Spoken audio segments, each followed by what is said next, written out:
বাংলাদেশের রাজধানী ঢাকার শাহবাগ ও কেন্দ্রীয় শহীদ মিনার এলাকায় আজ হাজার হাজার সরকারি কর্মচারী নবম পে স্কেল বাস্তবায়নের দাবিতে ভুখা মিছিল করেছেন। তারা থালা বাটি হাতে নিয়ে নবম পে স্কেল চাই, গেজেট প্রকাশ করতে হবে স্লোগান দিয়েছেন। পরিস্থিতি উত্তেজনা। পে স্কেল নিয়ে অর্থ উপদেষ্টার আশার বাণী। সরকারি চাকরিজীবীদের জন্য নতুন পে স্কেল ঘোষণা না করলেও পরবর্তী সরকারের পক্ষে তা বাস্তবায়নের পথ সহজ করে যাচ্ছেন বলে জানিয়েছেন অর্থ উপদেষ্টা সালাউদ্দিন আহমেদ।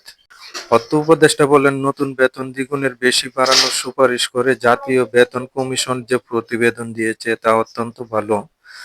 কমিশনের সুপারিশগুলো পর্যালোচনার জন্য একটি কমিটি গঠন করে যাবে অন্তর্বর্তী সরকার।